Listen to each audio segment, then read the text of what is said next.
한번 따라 하실까요? 엘베델로 올라가라. 다시 한번 엘베델로 올라가라. 세상을 살다 보면은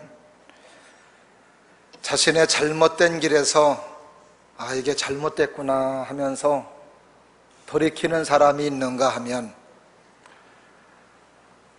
이래서는 안 된다고 하는 걸 알면서도 행동이 바뀌어지지 않는 사람이 있습니다. 자기의 잘못을 인정하고 돌이키는 사람은 잘못했어도 희망이 있습니다. 미래가 있는 사람입니다. 그러나 잘못된 것을 잘못된 것인 줄도 모르고 살아가는 사람,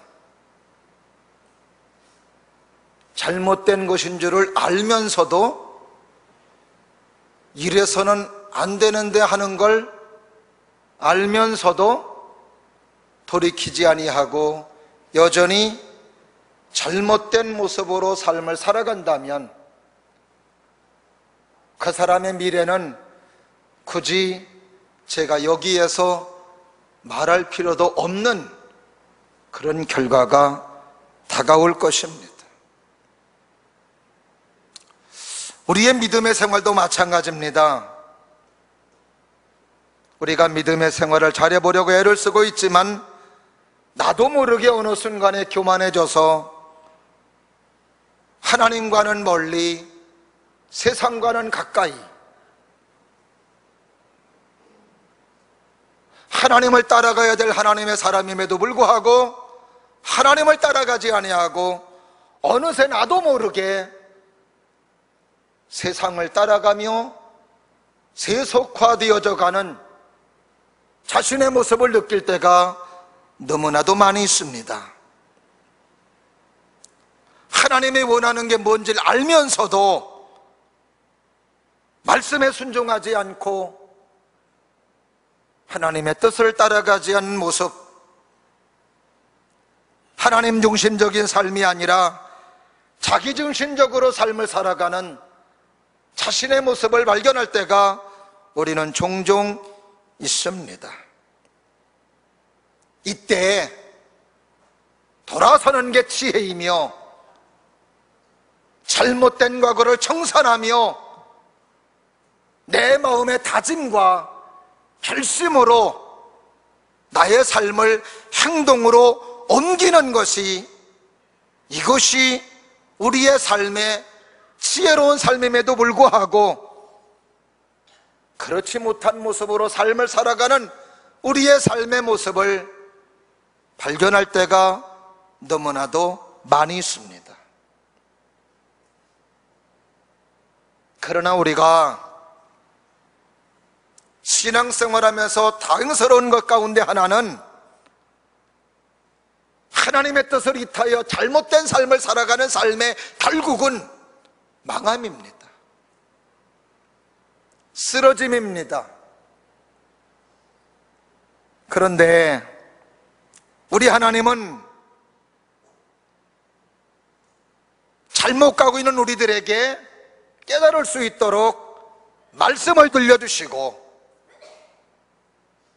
그 하나님의 말씀조차 깨닫지 못하며 믿음의 길을 가지 아니할 때에는 환경을 통해서라도 말씀해 주시며 잘못된 길을 가고 있음을 내가 느낄 수 있도록 해주시는 것이 하나님의 은혜이고 하나님의 축복입니다. 이 음성을 듣고 이 환경을 통하여 하나님의 말씀을 듣고 나의 삶의 잘못된 걸 돌이키고 하나님의 뜻 안으로 들어오는 삶, 그 사람에게 미래가 있고 그 사람에게 다시금 부어주시는 하나님의 은혜가 있는 줄로 믿습니다. 오늘 본문의 말씀에 나오는 야곱도 이런 부류의 사람이었습니다. 그렇게 하나님을 의지하며 하나님을 붙잡고 살았던 야곱, 어느 순간에 하나님의 손에서 놔지는 겁니다. 어느 순간부터 하나님과 거리가 생기고 세상과 가까워지는 야곱의 모습입니다.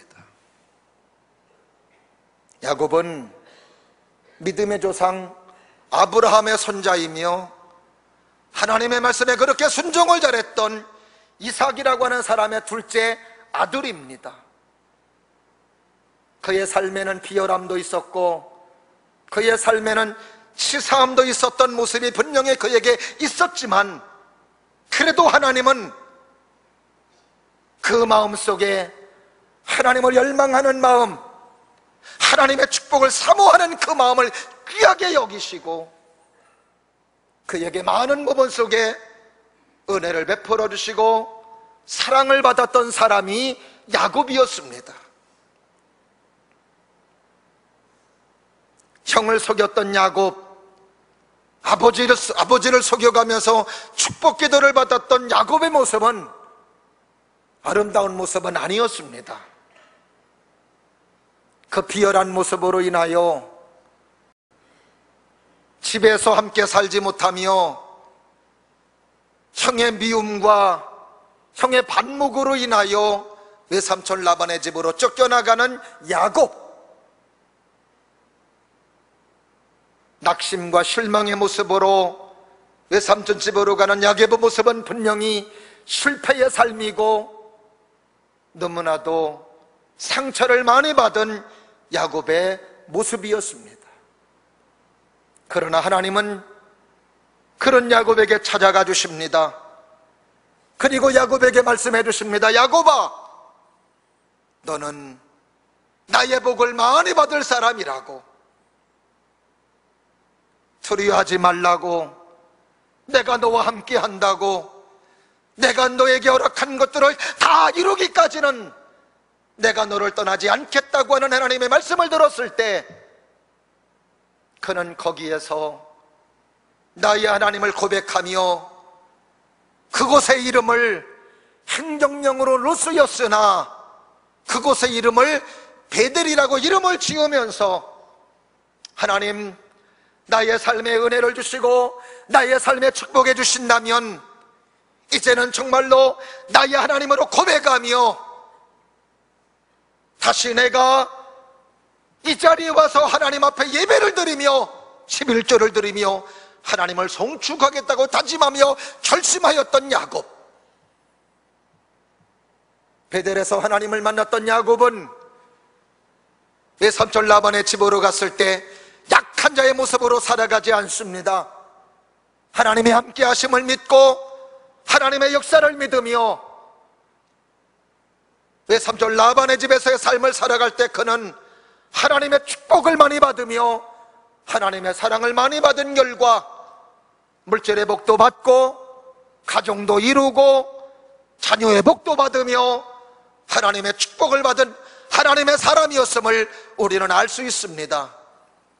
오늘도 사랑하시는 여러분, 여러분이 이 자리에서 삶에 지치고 어려움이 있다면, 많은 사람들에게 상처를 받고 어려움이 있다면 오늘도 이 자리가 베델이 되기를 바라고 하나님을 만나셔서 하나님의 위로를 받으며 하나님의 사랑을 받으며 다시 용기 백배하여 믿음으로 일어설 수 있는 복된 이 시간이 될 수 있기를 주의 이름으로 축원합니다.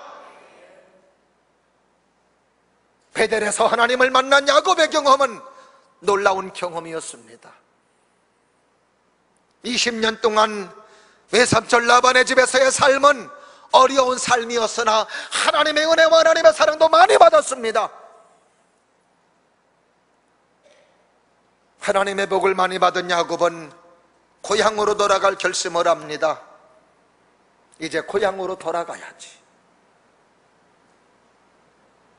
재산을 정리하고 사랑하는 가족들을 모아서 이제 고향으로 가자라고 했을 때에 얼마나 그 마음이 기뻤을까.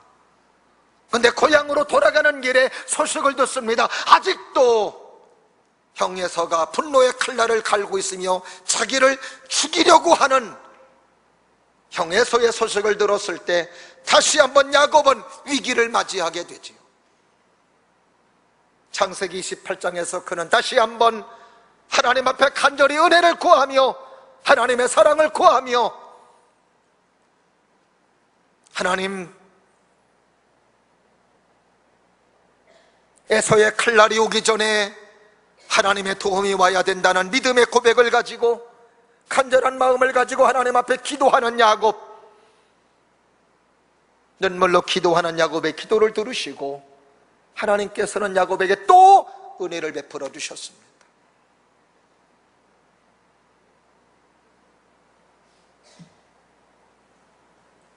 에서를 만나는 순간 하나님께서 에서의 마음에 은혜를 부어주셔서 절뚝거리는 야곱을 볼 때에 긍휼의 마음을 하나님이 허락해 주심으로, 그래서 야곱과 에서가 화해를 이루고 이제는 그의 삶에 탄탄대로의 삶을 살아갈 것만 같은 아름다운 모습이 그의 삶에 전개될 것만 같았습니다. 하나님의 은혜를 주셨으니 야곱이 더 하나님을 잘 섬기며 믿음으로 삶을 살아가야만 했습니다. 그런데 이게 웬일인지 야곱은 형 에서와의 화해 속에서 하나님의 축복해 주셨던 베델을 기억하고 하나님의 말씀을 기억하며 그 베델로 가서 하나님을 예비하고 하나님을 찬양해야 되는데 그 베델을 잊어버렸습니다. 하나님 앞에 약속을 잊어버렸습니다. 그리고 세겜이라고 하는 땅에서 하나님을 잊어버린 채 세겜 땅에서 10년을 살아갑니다.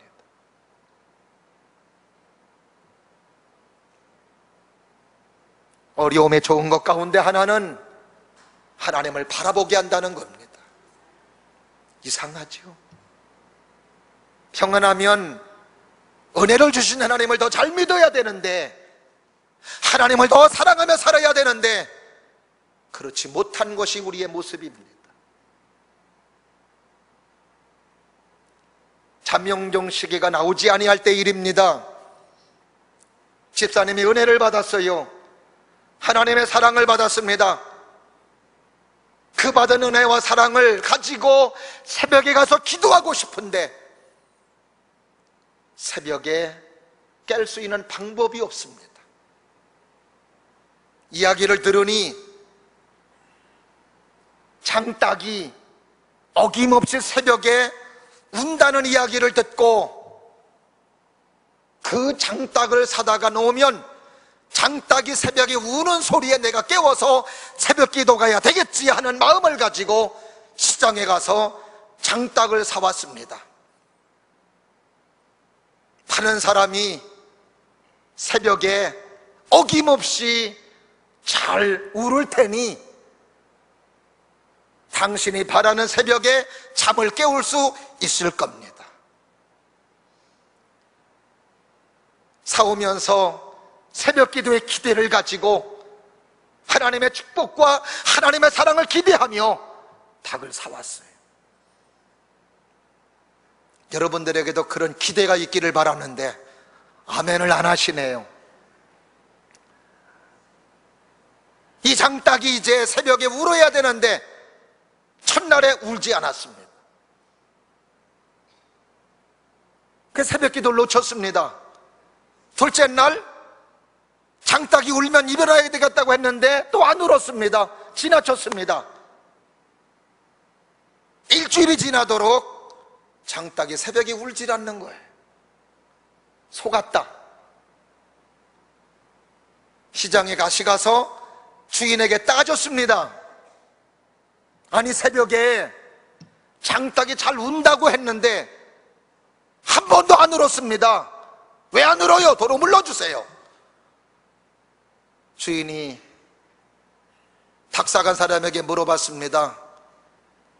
집을 줘줬나요? 그럼요. 닭장집을 잘 줘줬습니다. 먹을 걸 줬나요? 먹을 거 잘 줬습니다. 암탉을 넣어줬나요? 그럼요. 암탉도 잘 넣어줬습니다. 했더니 닭을 판 주인이 그렇게 얘기하는데, 그러니까 안 울죠. 집 있고 먹을 거 주고 마누라 있는데 뭐하러 옵니까? 사람이 평안하면 하나님께 기도하지 않아요.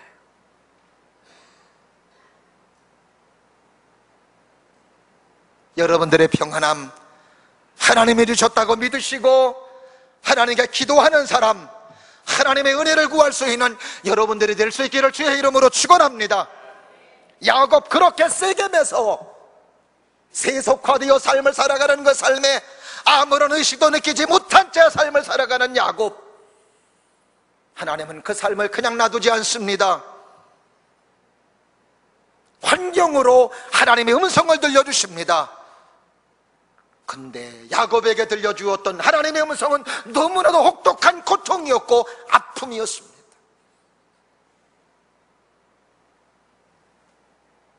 야곱의 딸 디나가 세겜 사람들에게 성폭행을 당했습니다. 그 어려운 사건을 통해서 야곱은 잃어버렸던 베델을 기억합니다.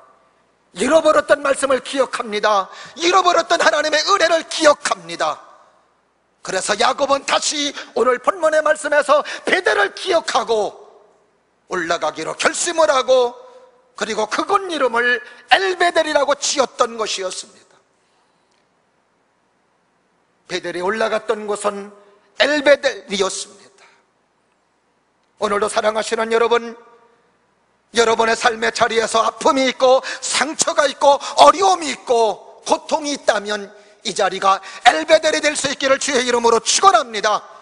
이 자리에서 하나님을 다시 찾고, 이 자리에 다시 하나님의 은혜를 경험하고, 이 자리에 다시 하나님의 사랑을 경험함으로 다시금 하나님의 은혜가 여러분에게 임하기를 주의 이름으로 축원합니다. 우리는 2018년도 새해를 맞이할 때 새로운 결심, 새고를 가로운 각오를 가지고 예배를 드렸습니다. 올해는 더 믿음으로 서야 되겠다는 마음, 올해는 더 하나님 앞에 충성해야 되겠다는 마음, 올해는 나의 믿음이 더 성장돼야 되겠다는 마음, 이런 마음을 가지고 새해를 출발했지만 한 달이 지나고 두 달이 지나고 세 달이 지나고 석 달이 지나고 다섯 달이 지나면서 여러분의 마음은 어떤가요? 혹시라도 그 마음은 세상 속에 묻혀 살면서 희석된 건 아닌지, 이렇게 삶을 살아가다가 연말을 맞이하는 거지 뭐, 이런 마음을 가지고 있다면 오늘도 이 자리가 엘베델이 되어서 다시금 들려오는 하나님의 말씀을 듣고 믿음으로 다짐하고 네 믿음으로 결심하고 다시 한번 가졌던 하나님의 거룩한 말씀을 기억하며 다시 나의 마음을 죄이며 다시 나의 마음을 다짐하며 하나님의 뜻 가운데 설 수 있기를 바라며, 그리고 2018년도 하반기의 삶이 오늘 이후의 삶의 야곱의 삶이 하나님의 축복과 하나님의 평안과 하나님의 사랑의 삶으로 이어졌던 것처럼 우리의 삶이 그렇게 되기를 주의 이름으로 축원합니다. 엘베델로 올라가는 자에게 주시는 하나님의 은혜가 있습니다. 오늘 본문의 말씀은 그걸 우리에게 가르쳐주고 있습니다. 하나가 뭐냐 하면은 하나님께서 야곱에게 분별력을 주셨습니다. 따라 하십니다. 분별력을 주십니다. 영적인 분별력을 허락해 주시는 거예요. 이게 감사한 겁니다. 오늘 2절 말씀을 다 같이 한번 보십니다. 시작. 야곱이 이에 자기 집안 사람과 자기와 함께한 모든 자에게 이르되 너희 중에 있는 이방 신상들을 버리고 자신을 정결하게 하고 너희들의 의복을 바꾸어 입어라. 야곱이 자녀들에게 하는 이야기입니다. 가족들에게 하는 이야기입니다. 우리가 성결하게 살자, 우리가 의롭게 살자, 이제는 의복을 바꾸어 입자. 세겜은 세상입니다. 세상 속에 살고 있었던 야곱과 야곱의 가족들, 세상의 옷으로 바꿔 입었습니다. 하나님의 사람은 하나님의 옷이 있습니다. 믿음의 사람은 믿음의 옷을 입어야 됩니다. 그래서 바울도 예수 그리스도의 옷을 입으라고 말해주고 있습니다. 그런데 세겜에 살면서 야곱과 야곱의 자녀들은 하나님의 옷을 벗어버렸습니다. 세상의 옷을 입었습니다.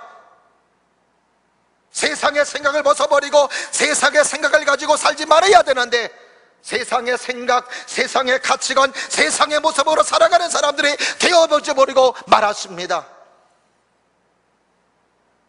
너무나도 분별력이 상실해버렸습니다. 오늘도 야곱과 그리고 야곱의 가족들이 베델을 기억하고 엘베델을 기억하며 하나님의 말씀을 기억하며 엘베델로 올라가려는 마음을 가졌을 때, 하나님께서는 지금 살고 있는 삶의 장소가 하나님의 뜻과는 거리가 멀며 너희들이 입고 있는 옷이 하나님의 옷과는 거리가 멀다고 하는 것을 깨닫게 해주시면서 그 옷을 벗어버리라고 말씀해 주시며 그것을 깨닫게 해주셨다는 것이 하나님의 은혜였던 것이었습니다.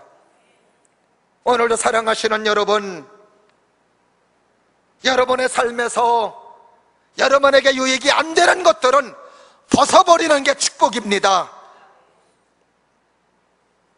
인생의 삶은, 성경을 통해 우리들에게 주시는 말씀은 짐이라고 표현해주고 있습니다. 그래서 예수님께서도 수고하고 무거운 짐진 자들아 다 내게로 오라, 살아가는 삶을 짐으로 말하고 있습니다. 인생의 짐에는 두 가지가 있습니다. 하나는 버려야 될 짐, 하나는 꼭 짊어져야 될 짐. 버려야 될 짐은 버리는 게 좋습니다. 짊어져야 될 짐은 지는 게 좋고요. 내가 염려하며 걱정하며 근심하며 삶을 살아가는 것은, 이것은 벗어버려야 될 짐입니다. 오늘도 여러분들이 하나님을 믿는 믿음을 가지고 있으면서도 염려가 있고 걱정이 있고 좌절이 있고 실망이 있다면, 이러한 짐들은 벗어던지기를 주의 이름으로 축원합니다. 그리고 꼭 져야 할 짐을 가질 수 있는 믿음의 사람들이 될 수 있기를 주의 이름으로 축원합니다. 사람의 성숙한다는 건 뭐냐? 내가 버려야 될 짐을 버리고 짊어져야 될 짐을 진다는 것이, 이것이 인간의 성숙으로 말할 수 있습니다. 그런데 이것은 분별력이 있어야 되죠. 어린아이들은 뭐가 뭔지 몰라요. 그렇기 때문에 그들은 아무거나 다 좋은 줄로 생각하지만 그렇지 않죠. 조금 성장하면 자기에게 유익이 되고 유익이 되지 않는 것들을 분별하게 됩니다. 마찬가지로 영적으로 내게 유익이 되고 유익이 안 되는 것들을 잘 분별하여서 내가 취할 건 취하고 취하지 말아야 될 것들은 버려야 되는데, 영적으로 너무 무지하다 이 말이죠. 분별력이 없다 이 말이지요. 그러기에 우리는 버릴 걸 버리지 못하고 취할 걸 취하지 못하는 인생으로, 우리의 삶이 낭비되는 삶으로, 허덕이는 삶으로 되어지는 경우들이 너무나도 많이 있다라고 하는 것입니다. 우리의 삶에 영혼을 사냥하는 영혼 사냥꾼들이 너무 많습니다. 이단들이 너무 많습니다. 속지 말아야 돼요. 교회 밖에서 담임 목사 몰래, 교육자들 몰래 와서 공부하라는 곳 거의 100% 이단입니다. 속지 않기를 간절히 축복합니다. 거기에 한번 빠져들면 우리의 영혼이 망가지고 우리의 삶이 부서지는 겁니다. 영혼 사냥당하지 않기를 진심으로 바랍니다. 지금 대체 병역 복무 한 이슈로 지금 떠오르고 있습니다. 우리 기독교에서 지금 많이 예민하게 출시하고 반응하는 것 가운데 하나는, 그 대체 복무에 주장했던 사람들 이단 여호와의 증인입니다. 이런 것들이 합법화되면 여호와 증인으로 갈 사람들이 많이 있지 않을까 하는 마음속에, 그곳으로 가면 영혼이 망합니다. 그곳으로 가면 영혼이 영원히 지옥에 살아야 됩니다. 그런데 지금 헌법재판소에서 합법화되었습니다. 기도 많이 해야 됩니다. 이단들이 석세한다면 영혼이 멸망당하는 것입니다. 많은 사람들이, 지금 청년들이 병역을 한번 피하기 위해서 얼마나 많은 수단 방법을 가리지 아니하며 어떤 사람은 45kg 미만이 군대 안 간다니까 날마다 굶어서 그래서 병역을 면해보고자 한다는 이야기도 들었습니다. 근데 지금 이것이 대체 복무로 된다면 어떻게 될까? 너무나도 염려되는 부분이고, 이단들에게 현혹되어서 영혼이 멸망당하며 하나님의 말씀을 듣지 못하는 안타까운 일들이 벌어질까 하는 염려가 있기 때문에 교회와 그리고 기독교계가 지금 촌각을 세우고 있습니다. 설령 그렇게 간다 할지라도 우리는 하나님의 말씀을 들어야 됩니다. 그리고 분별할 수 있어야 된다는 것입니다. 오늘도 여러분에게 세상이 아무리 여러분에게 달퍼하는 소리를 한다 할지라도 거기에 귀를 기울이지 않기를 바라며 하나님의 생명의 말씀과 하나님의 여러분의 삶의 주권자가 되기를 바라며 여러분의 삶의 행동 기준이 하나님 말씀이기를 주의 이름으로 축원합니다. 엘베들로 올라가야 돼요. 엘베들에서 하나님이 주시는 지혜입니다. 이 지혜가 여러분에게 충만하기를 주님의 이름으로 축원합니다. 그 다음에 두 번째로 엘베들로 올라갈 때 주시는 하나님의 축복이 있습니다. 그게 바로 뭐냐? 하나님께서 영적 권위를 주시는 겁니다. 따라 하십니다. 영적 권위를 주십니다. 3절 4절 나같이 봅니다. 시작. 우리가 일어나 베델로 올라가자. 내 환난 날에 내게 응답하시며 내가 가는 길에서 나와 함께 하신 하나님께 내가 거기서 제단을 쌓으려 하노라 하매 그들이 자기 손에 있는 모든 이방 신상들과 자기 귀에 있는 귀고리들을 야곱에게 주는지라 야곱이 그것들을 세겜 근처 상수리 나무 아래에 묻고 기록되어져 있습니다. 나라가 잘 돌아가려면 누구의 권위가 있어야 될까요? 대통령의 권위가 있어야 돼요. 가정에 제대로 된 가정이 되려면 아버지의 권위, 어머니의 권위가 있어야 됩니다. 교회가 부흥되며 하나님의 뜻을 이루려면 담임 목사의 권위가 있어야 됩니다. 근데 여러분 기억해야 돼요. 그 권위는 사람이 만드는 게 아닙니다. 하나님으로부터 부여되는 것입니다.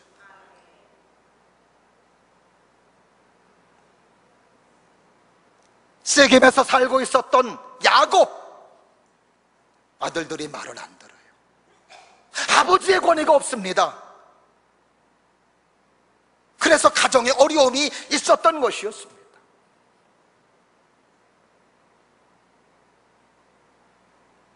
근데 엘베델로 올라가려고 마음을 갖고 엘베델로 가니까 말 안 들었던 자녀들이 아버지의 말을 듣는 거예요.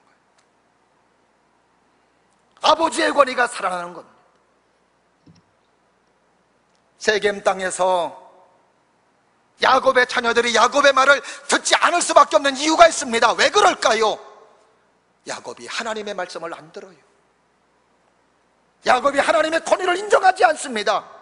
그러니 야곱의 자녀가 야곱의 말을 듣는다는 건 어불성설 말이 되지 않습니다. 내가 하나님의 말씀에 권위를 두고 내가 하나님의 말씀을 들을 때 나의 위치가 보존되며 나에게 권위가 생기는 걸 알아야 됩니다.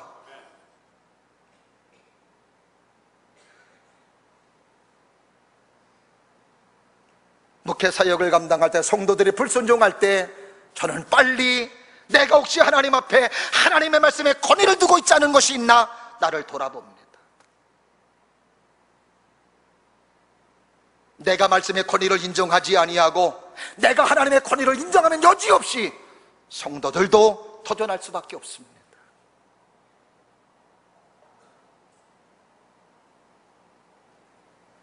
교회는 하나님의 권위가 살아야 돼요. 사무엘 선지자가 이스라엘 민족들에게 그렇게 존경을 받고 사랑을 받던 이유는 사무엘이 잘생겨서가 아니었습니다. 모든 업무 처리를 잘하기 때문이가 아니었습니다. 사무엘을 통해 전했던 하나님의 말씀이 하나도 땅에 떨어지지 아니하고 그대로 이루어지는 것 때문에 백성들은 사무엘의 말에 복종할 수밖에 없었던 것이었습니다. 늘 말씀을 전하며 하나님, 종의 입술을 게 선포되는 하나님의 말씀이 하나도 땅에 떨어지지 않게 도와주시고, 질병 치료의 말씀이 선포될 때 질병에 치료되게 하시고, 낙심된 자들에게 하나님의 말씀으로 두려워하지 말라는 하나님의 말씀이 선포될 때 두려움이 떠나가게 하시고, 오늘도 전하게 하시는 하나님의 말씀에 권위가 나타나게 하여 주시옵소서. 이게 목사의 권위입니다. 이게 목사의 힘이고요. 교회가 안정되며 평안하며 하나님의 사명을 감당할 때는 목사의 권위가 있어야 됩니다. 하나님의 세운 직분자의 권위가 있어야 됩니다. 장로의 권위, 권사의 권위, 집사의 권위가 있어야 됩니다. 그 권위가 살아있을 때 그 교회가 부흥되며 하나님의 역사하시는 겁니다. 권위가 인정받으려면 내가 먼저 하나님의 권위를 인정해야 돼요. 하나님의 말씀에 복종하며 하나님 말씀에 순종해야 됩니다. 그럴 때 하나님의 권위는 내게 그대로 이양이 되며 내게 힘을 주시고 능력을 주시고 은혜를 주시고 사랑해 주셔서, 저는 여러분들에게 이 권위가 있기를 주의 이름으로 축원합니다. 하나님의 권위. 그래서 여러분들이 말할 때마다, 가정에서 자녀를 위해 기도할 때마다 하나님의 응답과 하나님의 축복으로 채워지는 역사, 이것이 바로 엘베델로 올라가는 자에게 주시는 하나님의 축복인 것이란 말이에요. 이후의 삶에 하나님의 권위가 구석구석에 나타났으면 좋겠습니다. 하나님의 역사가 나타났으면 좋겠습니다. 따라하십니다. 말씀의 권위를 세웁시다. 하나님의 권위를 세웁시다. 할렐루야. 엘베델로 올라가면 이 권위를 주세요. 엘베델로 올라가 하나님 앞에 무릎 꿇고 하나님의 은혜를 구하면 이 권위를 주십니다. 오늘도 이 권위가 여러분에게 회복되기를 주의 이름으로 축원합니다. 마지막으로 엘베델로 올라가는 자에게 주시는 하나님의 축복이 있어요. 그게 바로 뭐냐? 복잡한 것을 말끔하게 정리해 주십니다. 따라하십니다. 복잡한 것이 유익하게 정리됩니다. 믿으시면 아멘. 오늘 본문의 말씀 한번 다 같이 한번 보실까요? 5절부터 7절 봅니다. 시작. 그들이 떠났으나 하나님의 그 사면 고울들로 크게 두려워하게 하셨으므로 야곱의 아들들을 추격하는 자가 없었더라.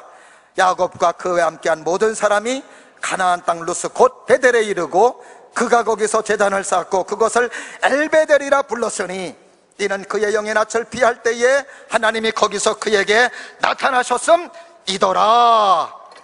아멘.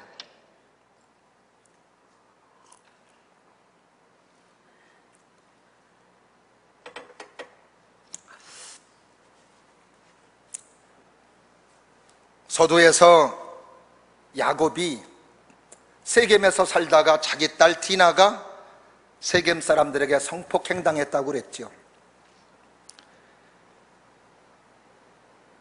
그러니까 야곱의 아들들이 치사한 방법을 썼습니다. 아버지가 치사한 방법을 쓰니까 아들도 또 치사한 방법 써요. 참 희한해. 그걸 얘기하자면 또 길어지니까 어떻든 치사한 방법이다.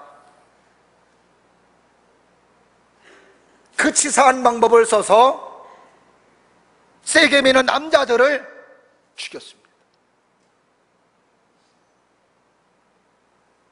이것 때문에 세겜 사람들이 야곱의 가족을 죽이겠다고 추격해 오는 겁니다. 애 잡히면 뼈도 못 추려요. 근데 오늘 본문의 말씀 보니까 그렇게 추격해 오던 세겜 사람들이 야곱과 야곱의 가족들이 엘베델로 올라가려니까 이 사람들을 크게 두려워하게 하심으로 추격하지 못하게 해주셨다는 겁니다. 할렐루야. 복잡한 것들이 하나님의 은혜로 잘 정리가 되었던 것이었습니다. 우리는 살아갈 때 문제를 만나면 이 문제만 해결되면 끝! 그렇게 생각해요. 그러나 그렇지 않지요. 이 문제 해결되면 또 문제가 생겨요. 또 문제가 생겨요. 또 어려움이 있습니다. 그래서 성경은 인생을 무엇으로 표현하느냐? 수고와 슬픔이라고 표현해주고 있습니다. 청년들, 좋은 직장 들어가면 다 된다고 생각하지만 들어가면 단가요? 많이 벌면 단가요? 또 그 속에서 승진돼야 됩니다. 인정받아야 됩니다. 더 힘들대요. 어제도 우리 교회 노총각이 결혼했습니다. 굳이 이름을 제가 거론하지 않더라도 잘 아시죠? 아마 우리 권사님, 부모님 되시는 권사님은 야, 이제는 됐다.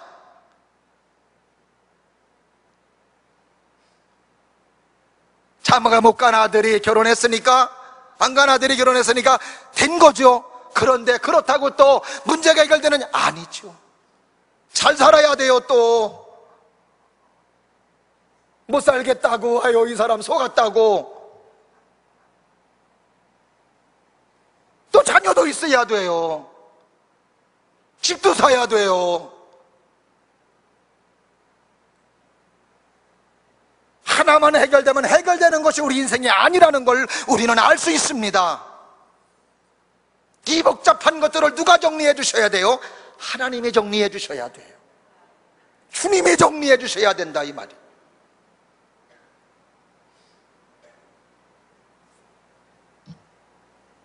복잡했던 야곱의 삶을 하나님께서 정리해 주십니다. 유익하게. 그래서 야곱은 엘베델로 올라가서 다시 하나님을 만나고 다시 은혜를 체험하고 다시 하나님의 사랑 가운데 거함으로 그의 삶은 하나님의 평안함을 또한 유지하면서 삶을 살 수가 있었던 것이었습니다. 사랑하시는 여러분, 오늘도 우리의 삶에 힘들고 어려운 일이 많습니다. 혹시라도 세김이라고 하는 곳에서 세속화되어 가고 있는 나도 모른 채 삶을 살아가고 있다면 이 엘베델 자리에서 주님의 음성을 들으시고 다시 하나님을 바라보고 다시 주님의 은혜를 사모하며 믿음으로 설 수 있는 여러분들 될 수 있기를 주의 이름으로 축원합니다. 혹시라도 여러분의 삶의 아픔과 상처와 좌절되는 일, 절망되는 일, 많은 사람들에게 무시당하는 일, 자존심 상하는 일이 있다면 오늘도 이 엘베델에서 다시 하나님의 음성을 들으시고 위로와 평강 가운데 설 수 있는 우리 모두가 될 수 있기를 주의 이름으로 축원합니다. 그래서 여러분의 삶이 하나님의 축복으로 되어지며 하나님의 사랑으로 되어지므로 우리의 삶에 은혜와 축복이 넘치고 복된 삶으로 하나님의 평안과 하나님의 사랑을 유지하며 살아갈 수 있는 우리 모두가 될 수 있기를 주님의 이름으로 축원합니다. 기도하겠습니다.